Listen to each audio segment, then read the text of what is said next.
Hello dear students, welcome back to our channel being smart education.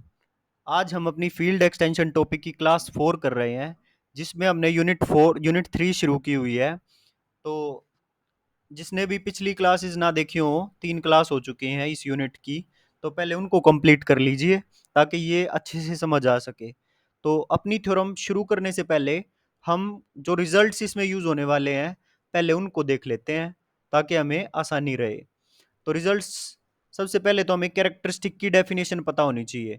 Characteristic of a field F is least positive integer P, मतलब वो छोटे से छोटा integer P जो कि satisfy करता हो P dot A is equal to zero for all A belong to field F. मतलब जितने भी फील्ड के एलिमेंट हैं उन सब में कोई ऐसा पी मिल जाए हमको कि उसमें उस फील्ड के एलिमेंट्स में मल्टीप्लाई करने पर जीरो देता हो, तो वो पी कैरेक्टरिस्टिक ऑफ एफ कहलाएगा। क्लियर?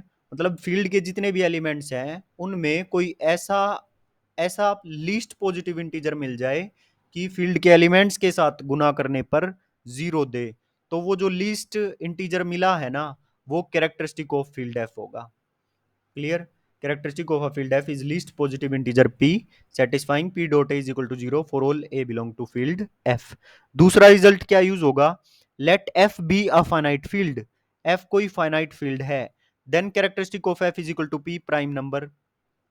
एफ कोई फाइनाइट फील्ड है और कैरेक्टरिस्टिक ऑफ एफ कोई प्राइम नंबर है, तो एफ के पास क्या होगा? F contains a sub field F P.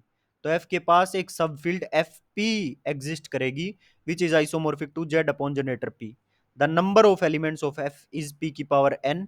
और इस फील्ड के अंदर जो ये फाइनाइट फील्ड है, इसके अंदर एलिमेंट्स कितने होंगे? पी की power N, where N is positive integer. तो ये हमें डायरेक्ट यूज होगा अपनी इस थ्योरम में, तो ध्यान रखनी है ये दोनों बातें अच्छे से। तो शुरू करते हैं अपनी आज की theorem. Finite fields having same number of elements are isomorphic. मतलब कोई दो फाइनाइट फील्ड्स हम अगर हम ले लेते हैं जिसके नंबर ऑफ एलिमेंट्स सेम है, तो वो फील्ड्स आइसोमॉर्फिक होंगी। तो हमने क्या किया? K1 और K2 दो फाइनाइट फील्ड सेलेक्ट कर ली सच दैट दोनों का ऑर्डर सेम है, order of K1 is equal to order of K2। और हमने क्या लेट कर लिया कि कैरेक्टरिस्टिक ऑफ K1 है P1 के इक्वल और कैरेक्टरिस्टिक ऑफ K2 है P2 के इक्वल, जहां पे P1 और P2 क्या है? दोनों प्राइम्स हैं। Then we have order of K1 is equal to P1 की power N1। Order of K1 क्या होगा? P1 की पावर N1। अभी जो हमने रिजल्ट पढ़ा था उसका सेकंड पॉइंट था ये कि नंबर ऑफ एलिमेंट्स कितने होंगे? P की पावर N। तो यहाँ पे ऑर्डर ऑफ K1 कितना होगा? P1 की पावर N1। और ऑर्डर ऑफ K2 कितना होगा? P2 की power N2 for some integer N1 and N2। And ये N1 N2 क्या है? इंटीजर्स। सो वी हैव, अब ये दोनों इक्वल है, ऑर्डर ऑफ K1 और ऑर्डर ऑफ K2, तो P1 की पावर N1 भी P2 की पावर N2 के इक्वल होगा। इससे क्या आ गया? P1 is equal to P2। मान लिया ये P के इक्वल है, say this is equal to P। और N1 is equal to N2 होगा क्योंकि दोनों इक्वल हैं ये P1 और ये। सो हमने मान लिया कि N1 is equal to N2 is equal to N है, say let P1 and P2 are prime subfields of K1 and K2।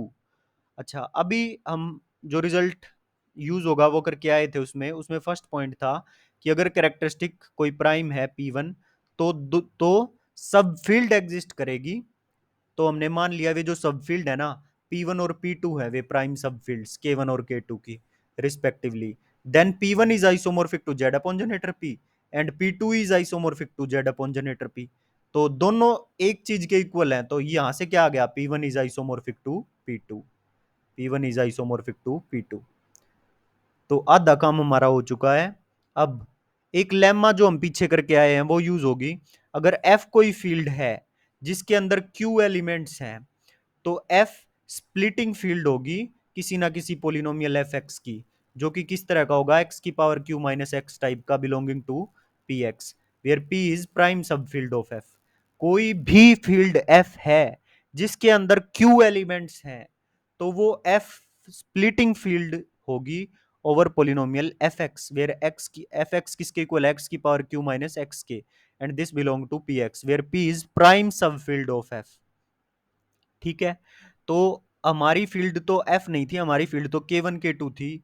तो वो K1 K2 स्प्लिटिंग फील्ड हो जाएंगी over polynomial F X, over polynomial K1 is splitting field of the polynomial F X where X की power, ये Q क्या था, number of elements, तो हमारे नंबर ऑफ एलिमेंट्स तो पी की पावर एन थे, तो एक्स पी की पावर एन, हमने पी ले लिया था ना पी वन और पी टू को, और एन वन और एन टू को एन ले लिया था, तो हम पी वन की पावर एन वन ना लिख के पी की पावर एन लिखेंगे अब।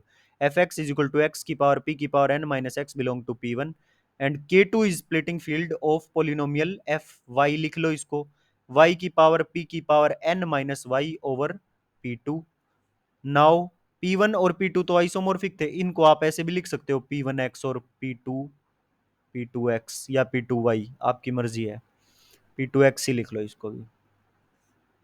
तो P1 आइसोमोर्फिक है P2 के, तो P1x आइसोमोर्फिक होगा P2x के। अच्छा, P1 आइसोमोर्फिक है P2 के और P1x आइसोमोर्फिक है P2x के, तो यहां से क्या आ गया, K1 और K2 भी आइसोमोर्फिक होंगे, hence K1 is isomorphic to K2।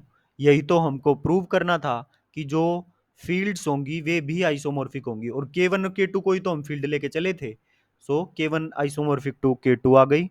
तो ये थी हमारी आज की थ्योरम।